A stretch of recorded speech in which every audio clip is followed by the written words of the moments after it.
Părinte,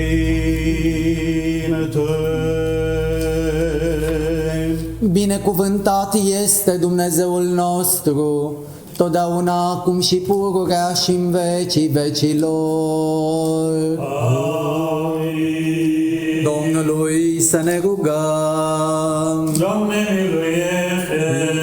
Dumnezeule cel veșnic, care pe cele despărțite le aduni într-o unire și ai pus dragostea legătură neîntreruptă, Cel ce ai binecuvântat pe Isaac și pe Rebecca și ai arătat pe ei moștenitori făgăduinței tale, însuți binecuvintează pe robii tăi aceștia, povățuindu-i pe dânsii spre tot lucrul cel bun, că milostiv și iubitor de oameni Dumnezeu ești, și ție slavă înălțăm Tatălui și Fiului și Sfântului Duh, acum și pururea și în vecii vecilor. Amin. Să răbătește robul lui Dumnezeu, Victor Arman, cu roaba lui Dumnezeu, Gora Valan, în numele Tatălui și al Fiului și al Sfântului Duh. Acum și pururea, da? Da? Asta. Amin. Să răbătește roaba lui Dumnezeu, Gora Valan, cu robul lui Dumnezeu, Victor Arman, în numele Tatălui și al Fiului și al Sfântului Duh. Acum și pururea și în vecii vecilor. Amin. Domnului să ne rugăm. Doamne miluiește! Doamne, Dumnezeul nostru, care împreună cu sluga Patriarhului Avram ai călătorit în Mesopotamia, trimițându-l să logodească femeie stăpânului său Isaac, și prin mijlocirea scoaterii de apă ei descoperi să logodească pe Rebecca, însuți binecuvintează logodna robilor tăi Victor Arman și Voravalan și întărește cuvântul pe care și l-au dat.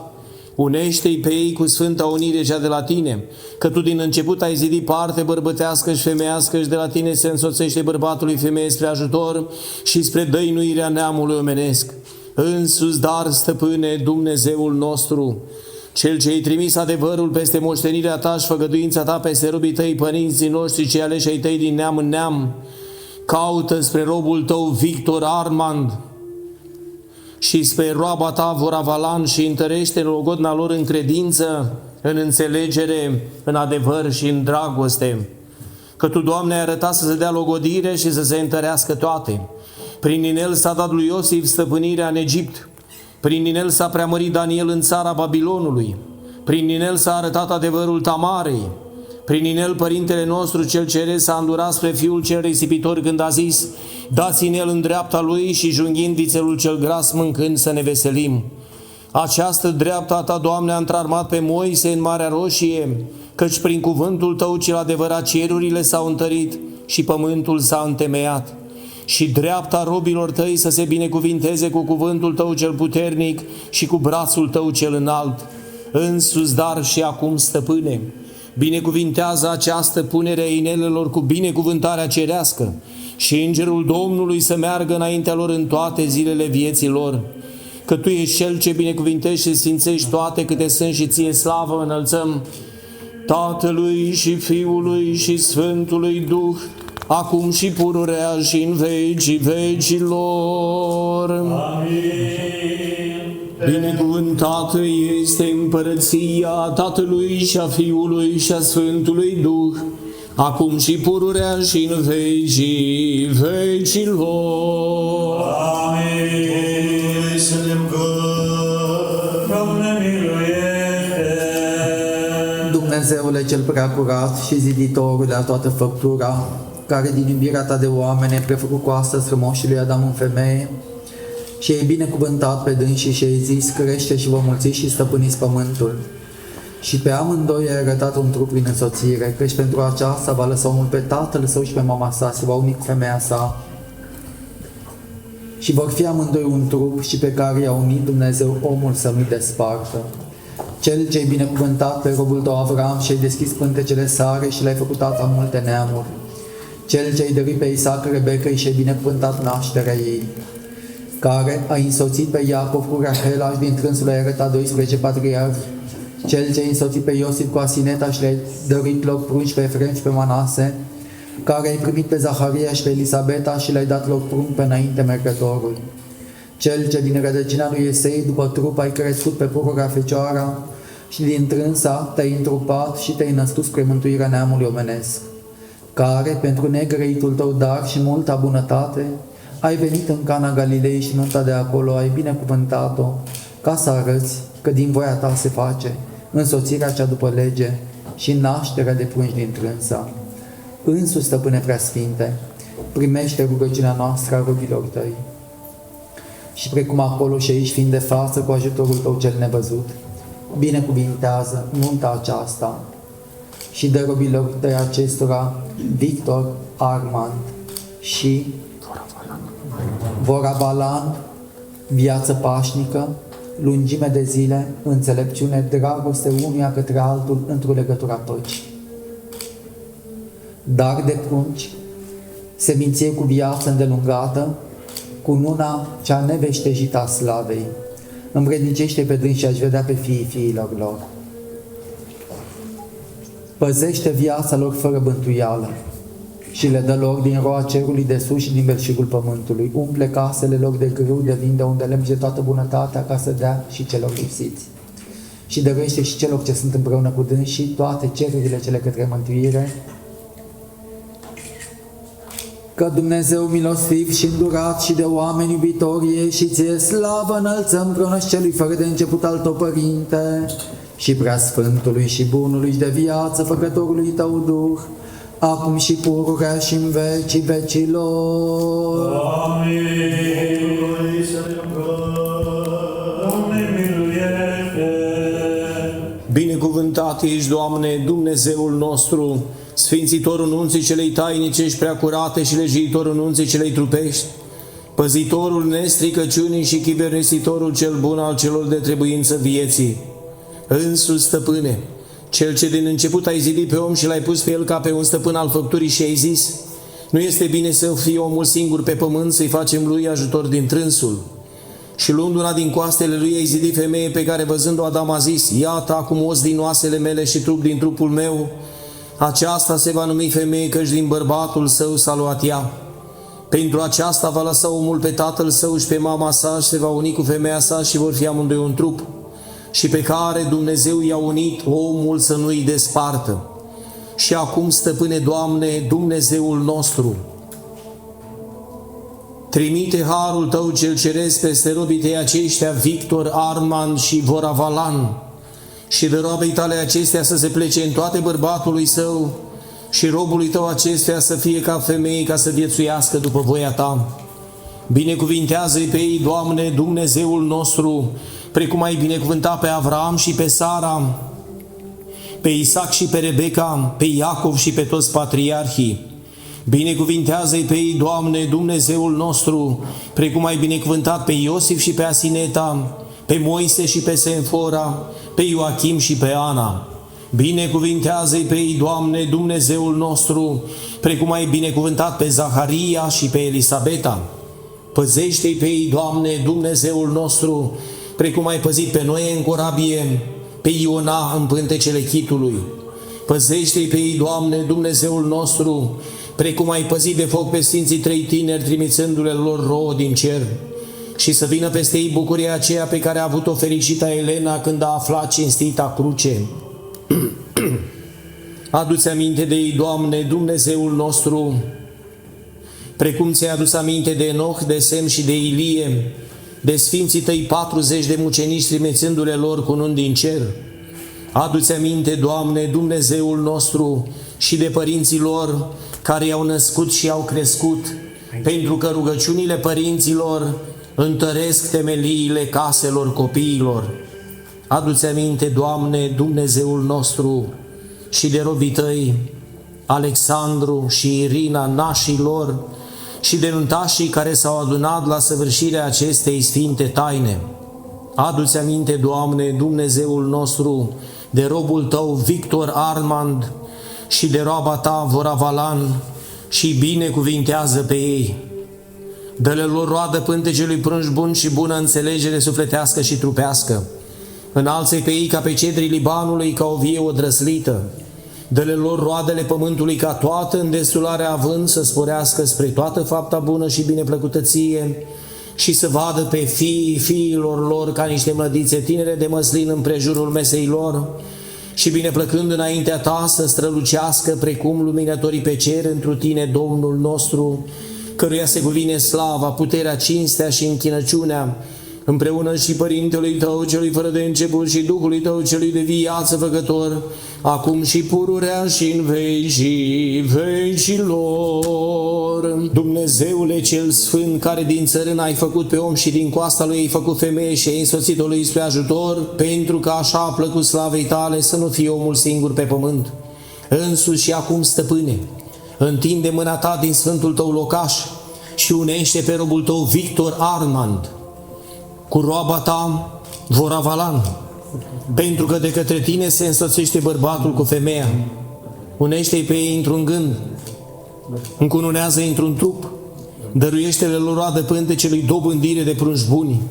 Ca Ta este stăpânirea și a Ta este împărăția și puterea și slava. Se pune robul lui Dumnezeu Victor Armand cu roaba lui Dumnezeu Voravalan, în numele Tatălui și al Fiului și al Sfântului Duh. Să rugăm. Acum și pururea și în vecii vecilor.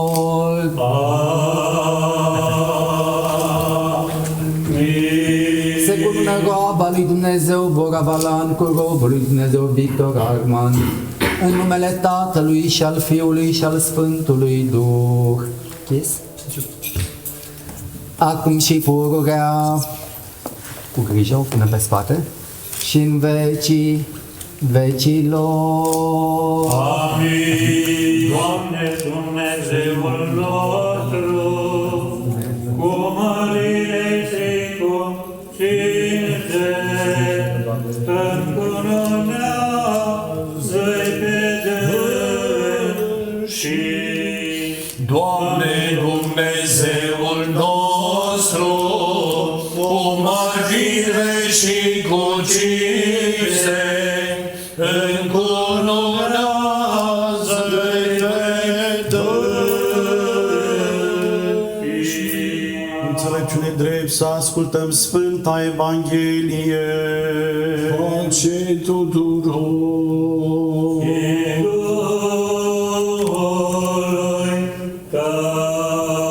Din Sfânta Evanghelie de la Ioan citire. Slavă ție, Doamne, slavă ție. Amin. În vremea aceea s-a făcut nuntă în Cana Galilei, iar mama lui Iisus era acolo. Și au fost chemați la nuntă și Iisus cu ucenicii săi. Și sfârșindu-se vinul, a zis mama lui Iisus către dânsul: nu mai au vin. Iar Iisus i-a răspuns: ce ne privește pe mine și pe tine? Ceasul meu n-a venit încă. Mama sa a zis celor care slujeau: faceți orice vă va spune. Și erau acolo 6 vase de piatră puse pentru curățirea iudeilor, care luau câte 2 sau 3 vedre. Iisus le-a poruncit: umpleți vasele cu apă, și le-au umplut până sus. Apoi le-a zis: scoate și aduceți nașului, și ei i-au adus.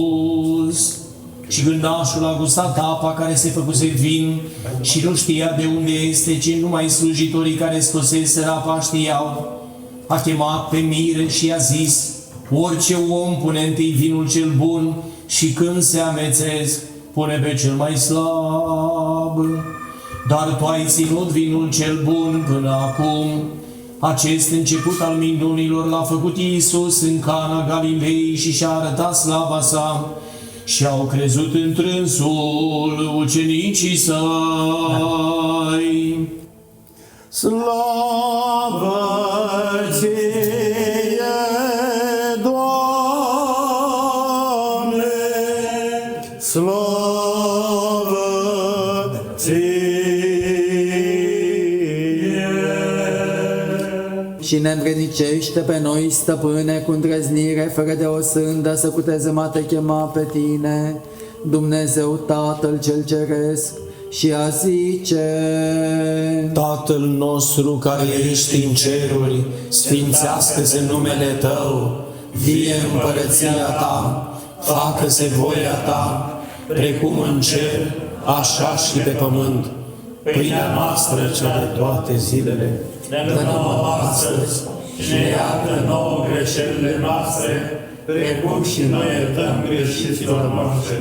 Și nu ne duce pe noi în ispită, ci ne izbăvește de cel viclean. Tata este împărăția, puterea și slava a Tatălui și a Fiului și a Sfântului Duh, acum și pururea și în vecii vecilor. Amin. Dumnezeule, Cel ce toate le-ai făcut cu puterea Ta și ai zidit lumea și ai înfrumusețat cununa tuturor celor făcute de Tine, și acest pahar de oște pe care l-ai dat celor care se însoțesc prin unirea anunții, binecuvintează-l cu duhovnicească Ta binecuvântare. Că s-a binecuvântat numele Tău și s-a preaslăvit împărăția Ta, a Tatălui și a Fiului și a Sfântului Duh, acum și pururea și în vecii vecilor.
Fecioara a avut în pântece și a născut fiu pe Emanuel, pe Dumnezeu și omul, răsăritul este numele Lui. Privim la ingineri de sub și zâmbim. Sunt acolo. Pe Fecioara o fericim, Sfinților mucenici, care bine v-ați nevoit și v-ați încununat, rugați-vă Domnului să se miluiască sufletele noastre. Slavă ție, Hristoase, Dumnezeule, lauda apostolilor și bucuria mucenicilor. Mărit să fii, mire, ca Avram, binecuvântat să fii ca Isaac, să te înmulțești ca Iacov, umblând în pace și lucrând în dreptate poruncile lui Dumnezeu. Amin. cununia și mâna preotului.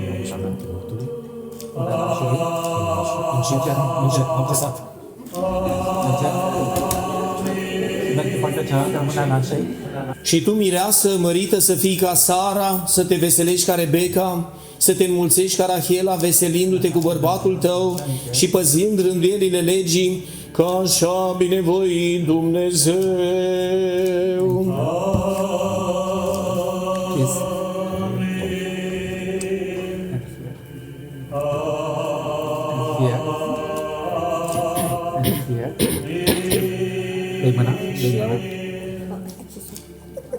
Iată, fiilor duhovnicești, prin punerea mâinilor pe Sfânta Evanghelie și pe Sfânta Crucea, săvârșiți jurământ înaintea Sfântului Altar, că veți păzi legătura dragostei și a unirii între voi până la mormânt curată, neîntreruptă, dreaptă și cinstită, și că nu vă veți abate nici unul, nici altul de la datoriile voastre. Domnului să ne rugăm! Doamne, miluiește! Doamne, Dumnezeul nostru, care ai venit în Cana Galilei și nunta de acolo ai binecuvântat-o, binecuvintează și pe robii tăi aceștia Victor, Armand și Voravalan, care cu purtarea ta de grijă s-au însoțit prin unirea nunții. Binecuvintează intrările și ieșirile lor, înmulțește cu bunătăți viața lor, primește cununiile lor în împărăția ta, păzindu-i curați, fără prihană și neasupriți în vecii vecilor. Amin. Tatăl, Fiul și Sfântul Duh, Treimea cea întru tot sfântă și de ființă și începătoare de viață, o Dumnezeire și o împărăție să vă binecuvinteze pe voi, să vă dea o viață îndelungată, naștere de prunci buni, spor în viață și în credință, să vă umple pe voi de toate bunătățile cele pământești și să vă învrednicească și de desfătarea bunătăților celor făgăduite. Pentru rugăciune preasfinte, născătoare de Dumnezeu și ale tuturor sfinților. Amin. Preacucernice Părinte, binecuvintează. Cel ce cu venirea sa în Cana Galilei arăta nunta cinstită, Hristos adevăratul nostru Dumnezeu, pentru rugăciunile preacuratei Maicii sale, ocrutitoare acestui sfânt locaș, ale Sfinților Măriților și întru tot lăudaților apostoli, ale Sfinților de Dumnezeu încununaților și întocmai cu apostolii împărații Constantin și Elena, ale Sfântului Marelui Mucenic Procopie, ocrotitorul familiei și ale tuturor Sfinților, să ne miluiască și să ne mântuiască pe noi ca un bun și iubitor de oameni. Dragii mei, suntem la zi de sărbătoare. Suntem la zi de sărbătoare pentru că astăzi, după 11 luni, după ce Victor și Voravalan au spus un da în fața ofițerului de stare civilă, au venit în această biserică pentru a spune un da în fața lui Dumnezeu. Am fost cu toții martori la săvârșirea unei sfinte taine, taina cununiei. Dumnezeu a binecuvântat nunta încă dintr-un început. Atunci când la creație i-a binecuvântat pe Adam și pe Eva și le-a spus: creșteți și vă mulțiți, umpleți pământul și stăpâniți. Iar mai apoi, odată cu venirea Fiului lui Dumnezeu în lume, a Mântuitorului Iisus Hristos, după ce Hristos s-a botezat la râul Iordan, după ce a fost ispitit în pustie, a ieșit la propovăduire cu cuvintele: pocăiți-vă că s-a apropiat împărăția cerurilor. Învățătura cea nouă adusă de Hristos în lume, și anume dragostea. În Vechiul Testament exista dreptatea, legea talionului, legea dreptății. Ochi pentru ochi, dinte pentru ochi, dinte, vânătaie pentru vânătaie, moarte pentru moarte. Hristos vine și spune: binecuvântați pe cei ce vă blesteamă, faceți bine celor ce vă facă rău, rugați-vă pentru cei ce vă vatămă și vă prigonesc, iertați de 70 de ori câte 7. Iubiți pe vrășmașii voștri. Prima minune pe care Mântuitorul Iisus Hristos a fost la o nuntă, în Cana Galilei, acolo unde a transformat apa în vin. Pentru că se spune în Evanghelii, acest început al minunilor l-a făcut Iisus în Cana Galilei și și-a arătat slava sa și au crezut în trânsul ucenicii săi. Dragul meu Victor, astăzi ai devenit bărbatul femeii tale sau regele reginei tale.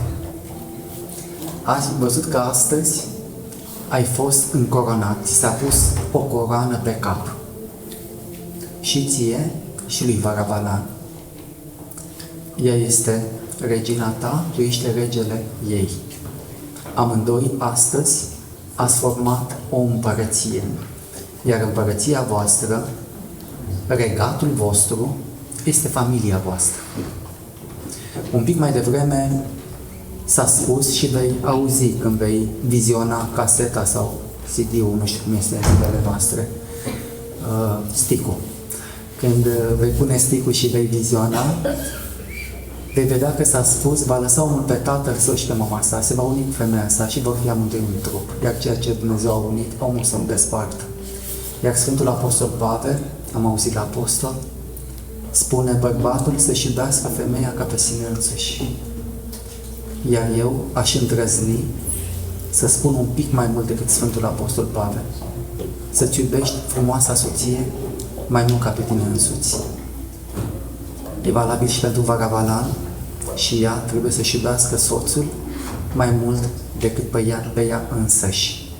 În momentul în care vă veți iubi unul pe celălalt mai mult decât pe voi înșivă, atunci cu adevărat aveți o dragoste desăvârșită. Astăzi ați fost aduși în fața Sfântului Altar de către nașii voștri, care cred că înainte de toate vă sunt prieteni. Ei au venit ca prieteni, au intrat ca prieteni și vor ieși din această biserică, vor ieși ca părinți. Și ați făcut un gest. Voi sunteți foarte tineri și probabil, și puțin probabil că voi sărutați mâna părinților voștri, eu știu, de lăsata secului, de Crăciun, de Paște, de ziua lor. Nu prea, sunteți tineri. Eu o fac. Când trăiau cu părinții, o făceam acum față de mătuși și unchi. Le sărut mâna tuturor în gest și este un gest de apreciere, de respect pe care îl acord. Nu este un gest de umilință. Tinerii din ziua de astăzi consider că este o umilință, însă este un gest de respect și de mulțumire. Voi astăzi ați sărutat mâna părinților voștri, pentru că Alexandru și Irina, începând de astăzi, sunt părinții voștri și sunt răspunzători de voi. Așa cum părinții voștri trupești au fost răspunzători în fața autorităților civile până la 18 ani, orice boacă ne făceai, tata plătea și cum tata și mama plăteau, dar pentru copii, în fața lui Dumnezeu, suntem răspunzători întreaga viață. Și iată că și nașii sunt de acum răspunzători pentru bunul mers al familiei voastre. Ce să vă urez astăzi la zi de sărbătoare? În primul rând, dragostea dintre voi să fie arzândă. Ai văzut că un pic mai devreme am spus, binecuvintează, Doamne, intrările și ieșirile lor.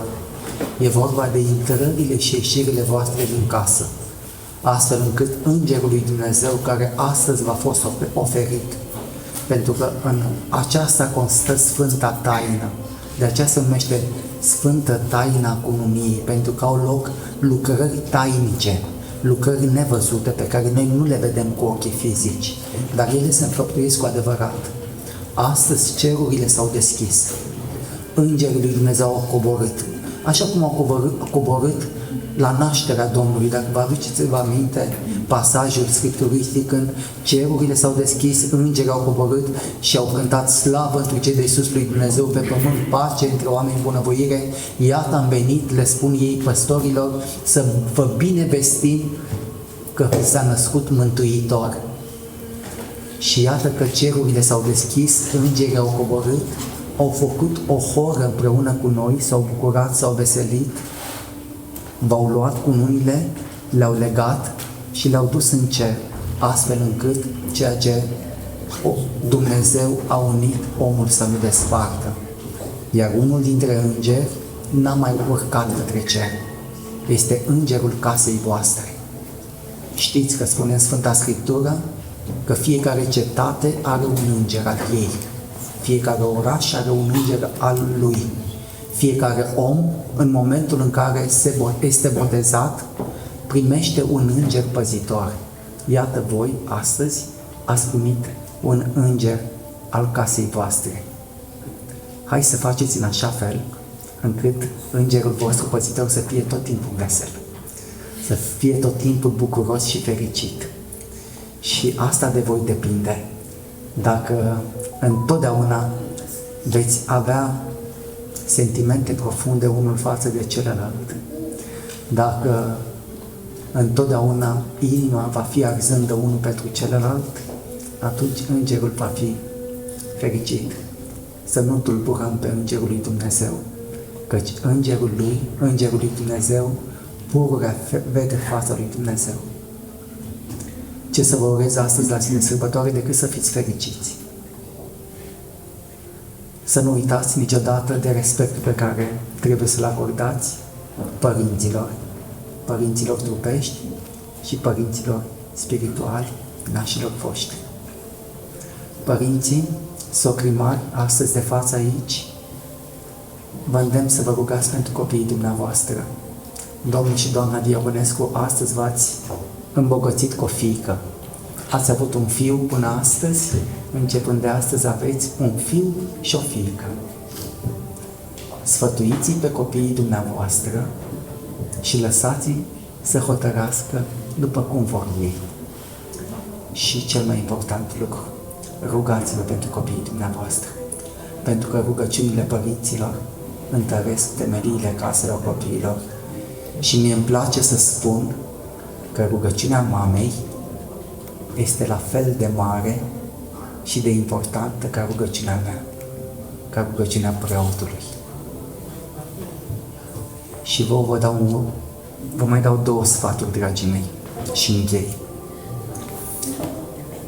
Sunteți conștienți că sunteți mai înțelepți ca acum 10 ani? Cu siguranță. Cu siguranță. Gândiți-vă cum veți fi peste 20 și ceva de ani, când veți fi la vârsta părinților voștri. Cât veți acumula, câtă experiență de viață veți avea.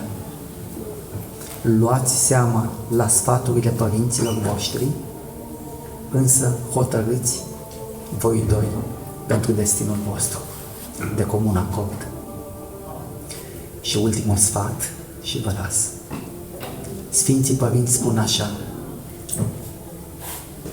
că pacea este de 4 ori mai bună decât dreptatea. Ca să fie pace în casă, chiar că avem dreptate, să lăsăm de la noi. Și Victor, ultima, nu te pune cu gura femeii, că n-ai nicio șansă, da? Fii înțelept.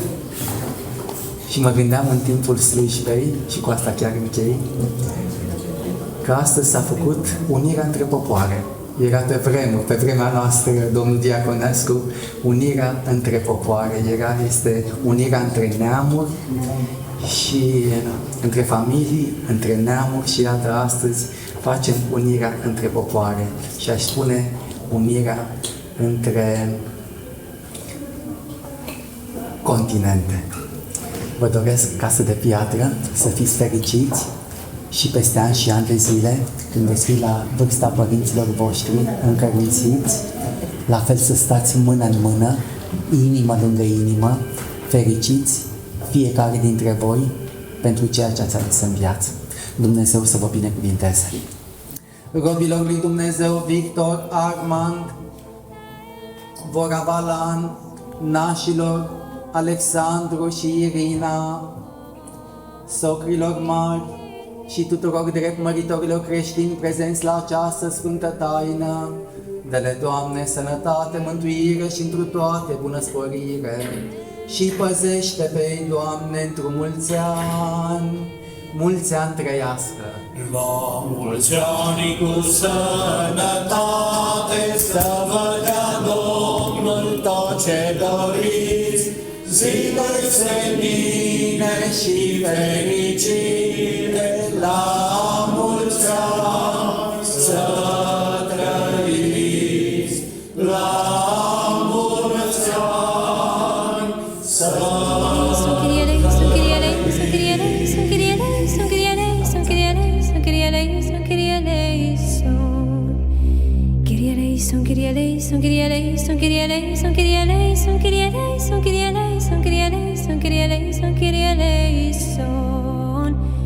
Kyrie